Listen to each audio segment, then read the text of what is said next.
Are you ready to be the best that you can be? Join hybrid business coach and consultant Charity Brown and her guest as they give you behind-the-scenes access to the insider tips and tricks that will help you take your business to the next level. Charity has an extraordinary approach to boosting businesses to break out of their modes, influence their industries, and become leaders of their packs. And she's ready to pass this inspiring knowledge on to you today. Learn how to change your game and build your business into what you've always dreamed of, right here on the Create Clarity with Charity podcast. Hello and welcome to Create Clarity with Charity. Today I have an amazing, beautiful guest. She has formed some amazing salons and an amazing natural mineral product. Iwegbu, welcome to Create Clarity with Charity. Hi, Charity. Thank you so much for having me on your show. I'm very excited to be here. I am so happy you are here because we all need to beautify our faces and we love natural, light, non-complicated makeup. Right, exactly. Uncomplicated makeup for some of us have complicated skin, like me.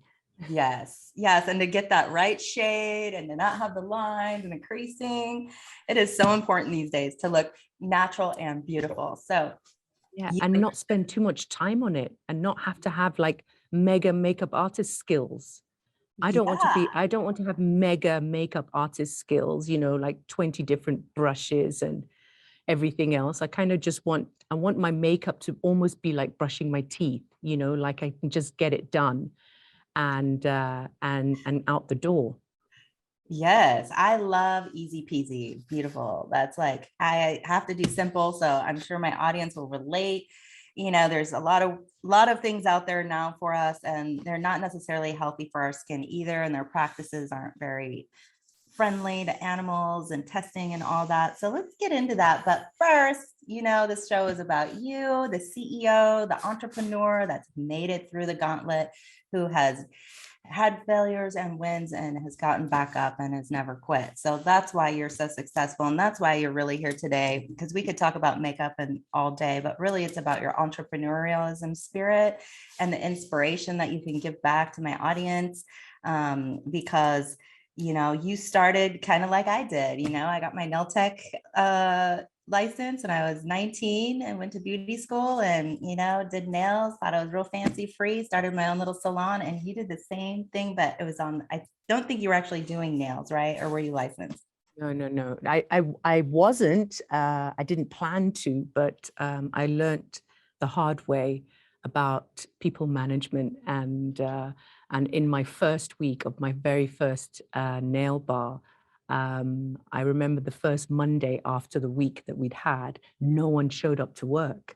And I was standing on the shop floor, and we were like in the middle of the busiest, coolest store on Oxford Street. It was Topshop Oxford Circus. And, heaving amounts of people walking past, and no one showed up to work. And this lady walks up to me and goes, "Can I get a full set?" And I thought, yes, sit down. Yeah, you're like, of course I can. I had to train because, of course, before you can get the product into your salon, some of the brands don't allow you to have the product in their salon if you haven't been through their training course. So, but I hadn't been through the major one, but I had some training, and I'm just one of those people that I just figured things out pretty quickly. And so I did, but that full set took me, I think, 3 hours. Oh, no. Oh my gosh. That's a long time. But it was beautiful in the end. And the customer was ecstatic because, of course, we talked nonstop. Yeah, that's what I loved about the industry. It was so like people-centered, very heart-centered. It's a service. You're like beautifying people and giving back. And hand and feet care is really underrated. You can save someone's life by taking care of their feet. Like literally people will lose like 10 years of their life when they're older and nobody's paying attention to their feet. That can literally be their demise. It's crazy. Right. And you know what, Charity, I chose nail salons over any other salon initially because of its social setting. because, you know, in a hair salon, you don't necessarily look good. Or when you're having your facial, it's too private, waxing, all of that stuff. But nails, you see, you can sit next to your friend and have this great conversation and great time getting your nails done. And so my dream was to have nightclubs. So when I couldn't open my own nightclubs, I thought, well, a nail bar is the next best thing. That's so funny. I went from the nail bar to owning bars. So it is totally like in the same. Oh my goodness, look at that. Weird. It is a very social business. You've got to love people. You've got to love serving people. I love the service industry a lot. And when it comes to women and changing their mood and changing their day, just from a 1.5 hour, 1 hour, 1.5 hour, you know, time in your salon, I just think that's brilliant. It is. And it really can, you know, shift somebody's mindset from feeling ugly to beautiful like that. Like hands, when you look at your hands, and when I don't have nails on, I don't feel the same, you know? Right. It's really awesome. So I love that. People do ask, like, what is your salon? And I always say, and I don't know, my mom is always anti the way I describe it, but I say it's that we provide instant gratification services. Like, if you come in with bad nails, you'll leave with great nails. If you come in with bad eyebrows, you'll leave with great eyebrows, lashes, you know, like the stuff that gives you an instant beauty boost. That's what you get when you come to Miss Salon London. Yes. You walk in feeling like a wreck. You walk out feeling like a queen. It's like, yay, exactly. salon day. And we do shots of vodka and glasses of champagne and all sorts of things like that, which adds to it the no whole end. day there. This is awesome. I love that. So you've always been in the kind of the care factor business, you know, being of service to women and people and making them feel beautiful. And it's been a long ride though. Like, you've really done some amazing things in that industry. I like that you made it a social group instead of just a regular old salon. So let's talk about that journey when you shifted from just being, you know, a standard nail salon into making it more of a social group. So I've never had a standard nail salon. So the first salon I ever opened was on the shop floor in the middle of Topshop, where there was a DJ, because I used to go and get my nails done, and I absolutely couldn't understand why it had to be the worst experience. I was bored. Nobody was speaking in English. You know, the salons were, you know, it was difficult in the UK those years ago. Nails was just not a thing. So I thought, I want to open my own nightclub, my own cabaret. I couldn't afford to do it. It was a huge investment, and I was completely inexperienced as an entrepreneur.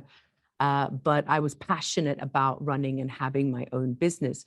I come from a very academic family. I'd done a degree, you know, went into my first job as a graduate recruit, and I hated every single minute of it. I couldn't wait to get out and start my own business. And so the idea of the nail bar came to me when I basically started getting my nails done. And every time I went, it was this, you know, very laborious experience, yet I couldn't be without the nails. I needed the nails. So I thought, surely there's got to be another way. I want to get my nails done on Oxford Street, where I hang out and shop and all that. And that's how it started. So I opened my first nail bar in the middle of Topshop Oxford Circus, and it was pumping. It was amazing. It was fantastic. However, I was young and completely inexperienced. I didn't know how to manage people.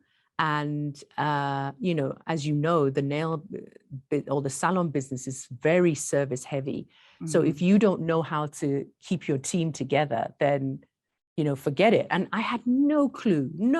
As far as I was concerned, if you're in the rota to show up today and work from, you know, 9 to 5 or from 12 to 7 or whatever it is, then that's the contract. That's the deal. You've agreed to be here from 12 to 7. So just be here. Of course, people don't work like that, you know. But I didn't know. Especially beauticians. I honestly didn't know, because I just went with the person that I am. I work like crazy all the time, and I don't pause. If I've agreed to do something, or something's on my calendar, or this is what I said I was going to do, then I am doing it. So I couldn't understand why it was such a wishy-washy situation with my nail techs to start. So that was a real, so opening my first nail bar was a real stumbling. I was falling all over the place. Like I said, in the first week, after the first week, no one showed up to work on the Monday, with every excuse in the book. Like it was just crazy. And I got my first lesson in people management when I opened the second nail bar. So the second nail bar, interestingly, this lady came up to me, and she used to run one of the beauty counters in the store that I was opening in. And so she was a manager on that beauty counter, and she came up and said, do you want a manager for your nail bar? And I thought, yeah. And then I thought, well, you're never going to be able to handle this lot, because no one does what they're supposed to be doing, in this place. They're all mad. Yeah. And then she joined in, and I was gobsmacked. I watched her manage the team. She was sweet. She was polite. She asked them to please do things that, as far as I was concerned, they were supposed to be doing. Like, why do I have to please ask you? Why, like that's your job. Yeah. So I had a major learning experience on how to manage people, how to run a business that is so people-centered. And in that way, that lady really made a huge difference to me quite early on. Lovely. And then I went on to open 6. I got to 6 of them, and lots of falling over, lots of overspending, lots of paying too much for shop fits, and not thinking it through, not thinking through the business structure. So I had a company, and I put all of those 6 salons under the one company entity. And I don't, and much later I realized that the thing about these sorts of businesses is that they should have all been under their own company. They should have just been a holding company that owned the brand, and then each one of those shops should have been a separate entity.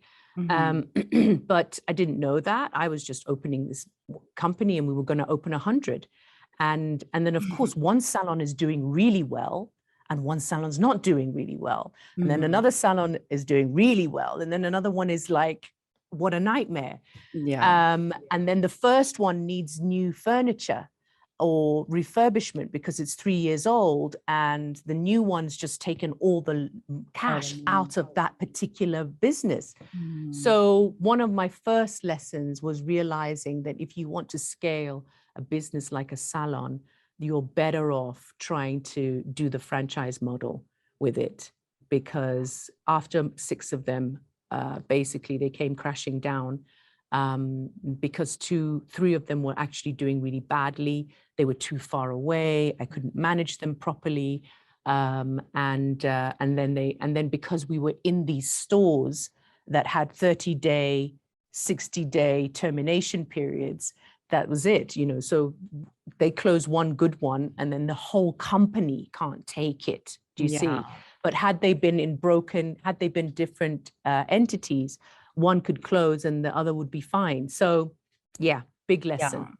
I cried for 2 weeks. Yeah. And that kind of sounds like the restaurant biz, it's a penny margin business. It's service-based. It's very high overhead because you have to have a brick and mortar. You have to have the people there. You have to have all these high overhead expenses, and you can cookie cutter them. Like you said, if you franchise it, like if you have a standard one that works really well, then you want the same kind of environment, the same kind of arrangement, the same parking lot, because one thing can really just sink a whole business, right? Like parking lot size. Really good point. Yeah, really good point.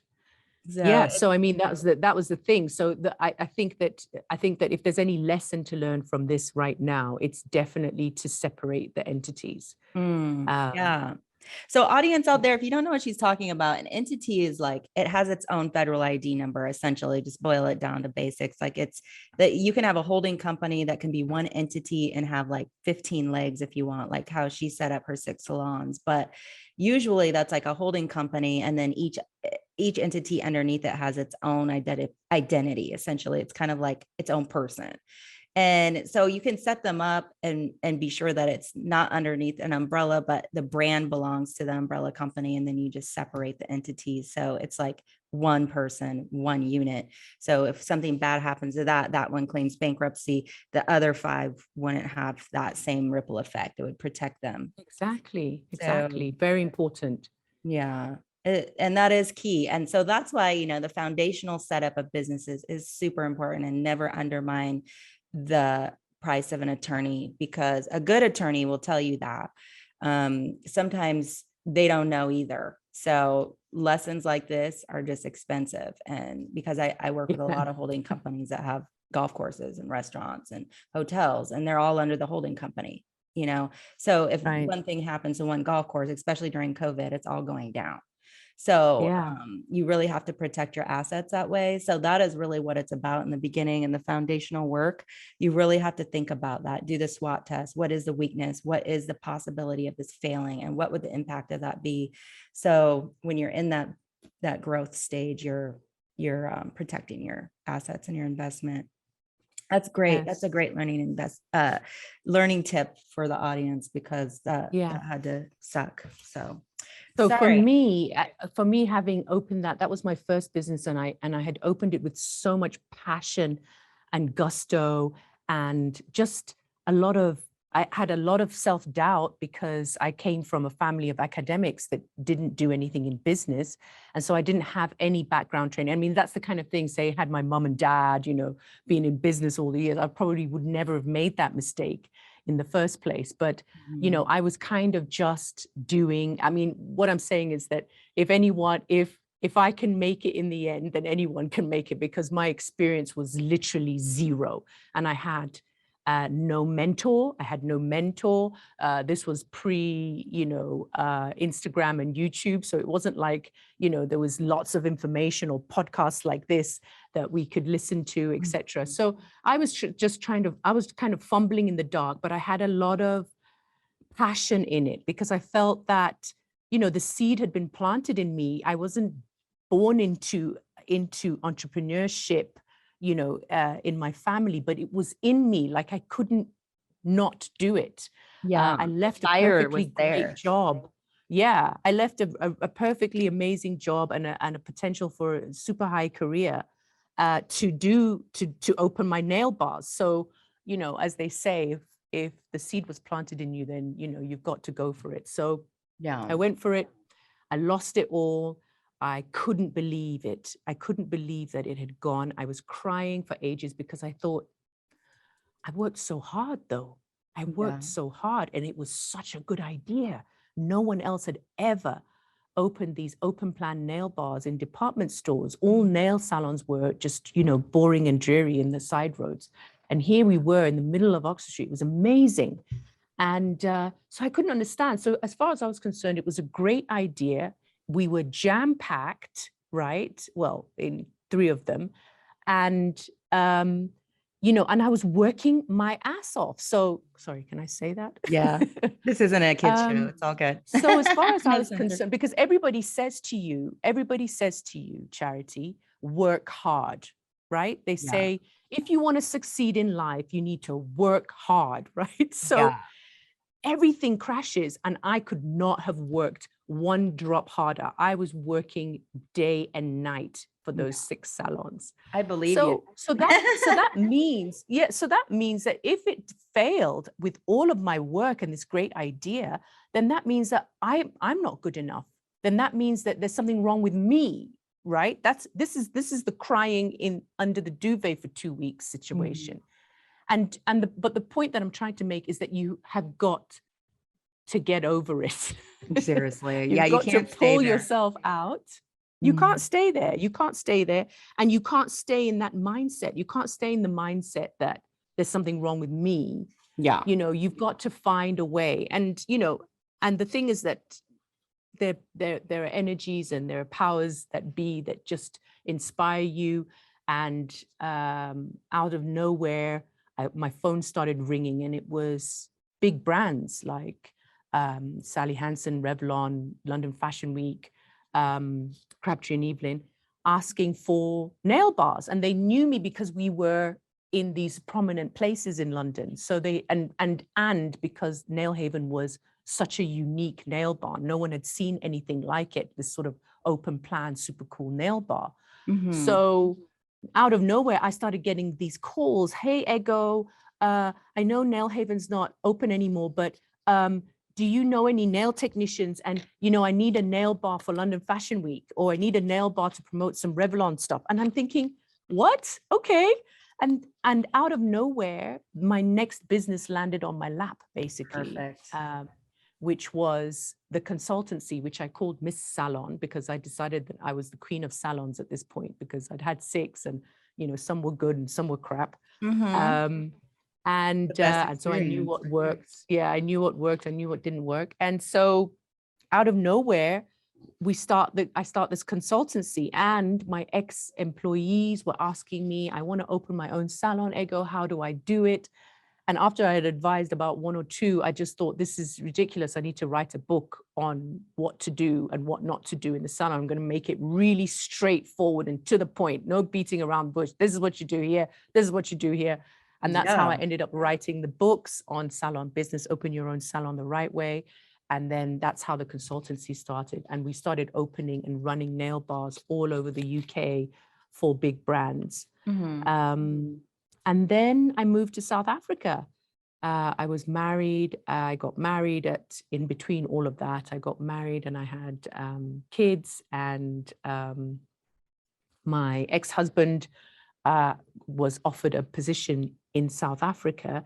And so the plan was to spend 2 years here. And I thought I'd carry on just writing books, because the consultancy was doing so well. I didn't physically have to be in the UK. The books were selling on Amazon, and it was great. And I thought, oh, we'll go to South Africa, cool, for 2 years, and I'll just quietly write 2 more books. And then I got here and fell in love with South Africa, and my marriage fell apart. And then I found a salon that I thought was amazing. And then the owners just approached me and said, do you want to buy it? Because we've heard about who you are, because I was at this point Miss Salon, this woman, right? So next thing I'm back in the salon business. I've bought this salon in South Africa with my business partner here. I decided I didn't want to do it on my own. So the lessons were, I didn't want to be a lone founder again, because, you know, when I was running around like a headless chicken with those other 6 salons, there was no one to talk to that would be as affected by the failure of it as I would, you know. So I decided that I wouldn't open another business without a co-founder, and that I wouldn't have it all under one umbrella again. And that's how we got to South Africa and started. And now we have 2 salons here that are amazing. And that's how we're here now. And we have reached a stage that required us to move on from service and add product into the mix. Beautiful. That's how it goes. That sounds like a real life cycle of an entrepreneur right there. That's so impressive. I love that story. I can relate a lot. So let's talk about that. I'm going to bring up your newest venture. You and your sister have made some amazing products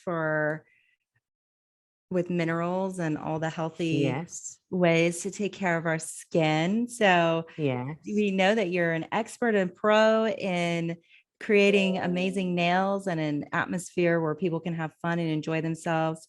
And now you've created an amazing opportunity for complicated skin to have an uncomplicated result. So let's talk about the good mineral. Yeah. So basically, you know, having spent so many years servicing women in the nail salon, in the salons here, you know, I kind of feel very close to the core customer. And my sister, who's a scientist and mechanical engineer, inventor, she had decided to create her own makeup formulations years ago because she was getting married and she wanted a really nice look for her wedding, a nice natural look, and she couldn't find any light natural makeup. So she decided, as she does because she's a scientist and feels that she can, to make her own. And so what's interesting is that so Natasha has sensitive skin. I have always had a severe acne problem, and it comes and goes. And so I'm very, very cautious about what I put on my face. And plus, I don't like to look like I'm wearing tons of makeup. I don't like that sort of mask-like vibe that happens when people use concealers and foundations and then powders on top and then. So, you know, when the salons here in South Africa were really packed, at one point, it just made sense to just bring in the formulations that Natasha had been working on for so long, that were hand mixed and sort of designed and matched to real skin, not in a lab and all of that stuff. So I decided to bring in the powders. Natasha lives in Washington, D.C. So I flew over to D.C. Natasha mixed a whole batch of her magic 33 powders, and we flew them back to South Africa and packaged them on my dining room table and presented them to the customers in the salon, with whom, of course, we had a massive, you know, trust and great relationship with. So they were willing to try because, you know, the thing about makeup is that there's so many choices and there's lots of it here in this country as well. So, you know, it's difficult to launch a product that is in such a, what's the word, crowded market like makeup. So, you know, so we were quite fortunate that the salons were so busy and the customers were so willing to trust us.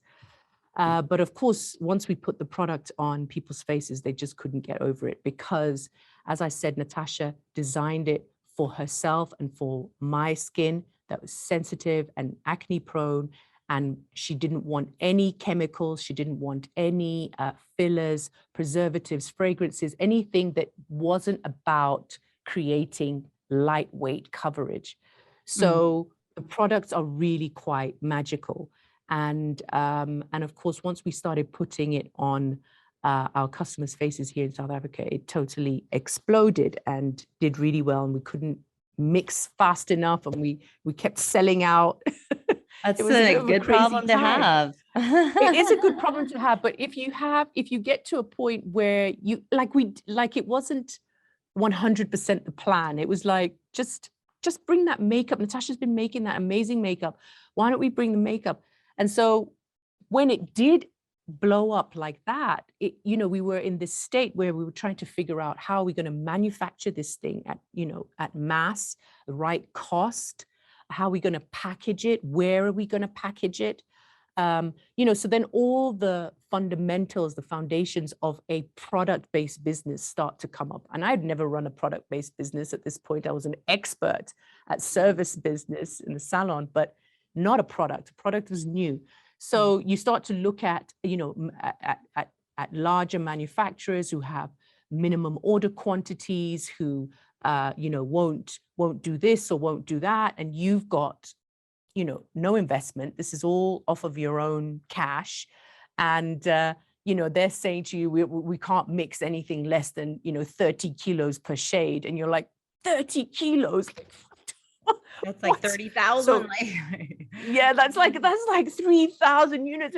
You're just not sure. Like we're only in 2 salons, you know. So it's a whole other learning curve. So we kind of fumbled through the beginning, the first sort of 4 years of the cosmetics company here, just trying to find the right manufacturer, trying to find the right packaging and jar and branding and all of that. Did you guys hire a coach or a consultant to help with that? process at I've all? never thought of hiring a coach or a consultant. I have to say it's something that there's a lot of sort of, I can do this myself in me, and there and I'm the hardest working employee in my company. Well, not Yeah. anymore, but there was that kind of attitude. My attitude, or my understanding of moving from being an entrepreneur to a CEO literally just happened in the last 3 years of my career. Because prior to that, you're just an entrepreneur, you're the owner, you're running around, and because we're a service business and people walking through the door, everything, as far as I'm concerned, is intense. The customer must be taken care of instantaneously. Everything must be amazing all the time. And so, you know, as far as I'm concerned, I was never a CEO. I was an entrepreneur and an owner or a founder, and I ran around doing everything myself. The CEO part came with the success of the cosmetics and getting into large retailers here and everything. We were spotlighted by a venture capital firm here that said, do you want some money to expand this brand into the US? That's what the Good Mineral is now. We launched it in August 2021. We got backing for it, and I am officially a CEO. Yay. Which has also been another learning curve. Like, stop, because CEOs build organizations, they don't run them.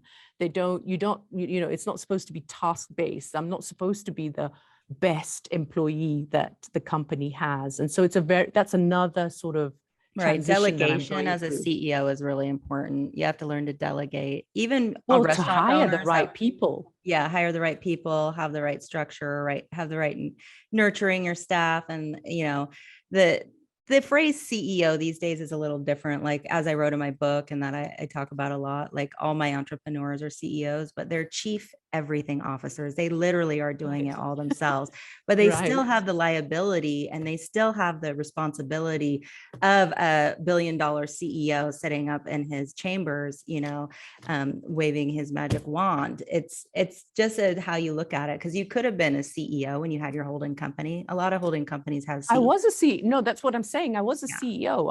I have been a CEO all of my career. Yeah. But in my head and in the understanding of what a CEO actually is, a CEO builds organizations. They do not, and leaves a legacy.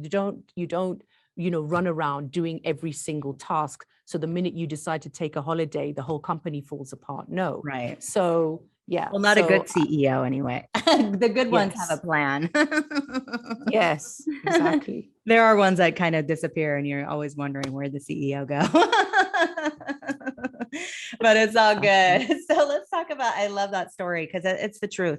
So, I mean, really getting back into, let's really talk about what we want the audience to do here, because I know that they're hungry to know more, and to really learn about why you guys are so much better than the next mineral makeup company, because there's other ones out there.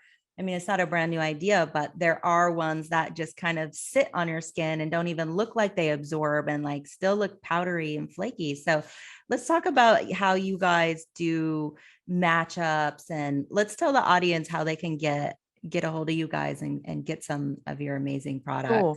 I mean, so that's such a great question about what's the difference between you and any other mineral makeup brand. I have to tell you that the major difference is the fact that Natasha hand formulated these things. She was mixing it and she did it like it was an elimination diet. She said, what is it that I actually need to put into this product to create the coverage that I want? So it's pigments versus dyes. Pigments are concentrated and expensive. Dyes are irritating to the skin and cheap.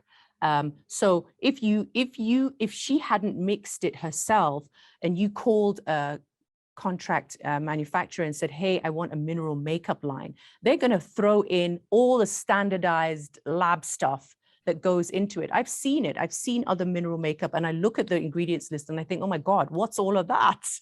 What's that in there? That's not mineral makeup. That's like a pretend mineralizer. Yeah. You know what I mean? So the big difference is the fact that my sister was making it for herself and for me. So it wasn't that she was never, trying to get it done in some kind of standard way. She wanted to really look at it scientifically and start from scratch with it. Yeah. So much so that I have asked our manufacturer, the same people who mix our own special formulas, I've asked them to create a few other items. And I say, do not deviate from our formulation list, our ingredient list. And then they send you stuff that just doesn't, it's not the same. So I'm very adamant that people need to try the Good Mineral, because it's not your standard mineral makeup. It is amazing. Saying that all mineral makeup is the same is like saying that all liquid foundations are the same, when we know that they're not. Yeah. So the Good Mineral is very different in that regard. And we're online. We're particularly active on Instagram, where you can just DM us your selfie and we will color match you. So this is an online direct-to-consumer business, which is the first time for me. I've always, dealt with people face to face, but now we're trying to put across the same fun and interest and service that we give in the salon. We're trying to get it to resonate and to work online digitally, which is very interesting for me, another learning. So we offer a personal service, a personal color matching service. We want you to love it. We want to get it right for you. So we're there the whole journey of as you try our product, try to transition from liquid to powder-based foundation, which I think is definitely worth it. Yeah, and we have Coco here on your Instagram, a nice example of Yes. her and the difference between the under eye darkness and with and without makeup. And it's just phenomenal. Like, that is one of all of our problems. We have a bad night's rest or no sleep at all. And, we got those black circles under our eyes. Like, you can't put enough concealer on to like make it go away. But right here, But the thing about her is that she looks like she's got no makeup on the side that she's got the Coco 2. It's as if she hasn't got any makeup on, which is the magic of it. It just, blends in with your skin so perfectly that if you're not a makeup person, you can cover a few of your imperfections without covering your perfection. Exactly. And that's what we like these days. Light, easy, beautiful makeup that does the coverage, that makes us look airbrushed. Yes. We all want to look airbrushed, and that's what it looks like. So audience, the drill. You go to the Instagram, you DM these beautiful ladies a picture, a selfie, and you send it in their DM, and they will color match you. They have experts, live color experts, consultants. Yes, because we've put it on 50,000 faces. We have put this product on over 50 live in real life on over 50,000 faces. So we know our shades, we know your shade, we understand all skin types. It's great on dry skin, it's great on oily skin, it's great on all skin. It's amazing. You must give it a try. So that's amazing. I am so happy you shared the wealth with the audience and all your amazing products, because, I want to always be mindful of what I'm putting on my face. I don't want anything that's been tested on animals or that's synthetic, that's going to cause me to age faster. And I think we all have those concerns now these days, knowing how unethical it can get. So you guys really are practicing something really amazing here, being kind to our faces while being kind to the animals. Yes, exactly. Absolutely. It's beautiful. Do you have any last words of inspiration for the audience? Not really. It'd be amazing if they want to, like I was saying to you, Charity, because you have got an amazing mentorship program and coaching program, haven't you? So I think that one of the best things is to seek advice when you're stuck. Look for a mentor, find a coach that can help you. I think there's nothing more powerful than talking to actual entrepreneurs who have been there, done that in real life. So if anybody wants more advice on business, I am available in my DMs on Instagram at Ego Iwegbu. And hopefully me and you, Charity, will get to do a live on Instagram that might continue to further inspire people and actually answer real life questions. So if anyone's got questions about business, I'm very happy to share my ups and downs. I love that. Thank you. That's what it is about, being an authentic, heart-centered entrepreneur that's been there, that got back up through the failures. You know, it happens to everybody. The business landscape isn't a magic carpet ride. It really is almost like war sometimes. So being able to recover and, keep your integrity and your heart and your love and your drive and your passion is key. And I love that you were able to do that. I felt the same way when I closed my restaurants, that a part of me had died and I worked so hard, but it was the best decision I ever made. And all the kinds of opportunities opened up after that. So it's not over when it's over. So everyone just keep sight of that. Know that if you have a skill and you're in it for the passion and the right reasons, everything will work out in the end. So yes. Yeah, so get with the beautiful Good Mineral, thegoodmineral.com women on Instagram, Facebook, and YouTube, along with their website, and they would love to color match you guys. So, stay beautiful and get some mineral. Yes. It's the best foundation you'll ever try. And Charity, you need to send me your address so I can send you some. Yes, I would love it. Thank you so much. We'll be in touch. Thank you for having me. Bye.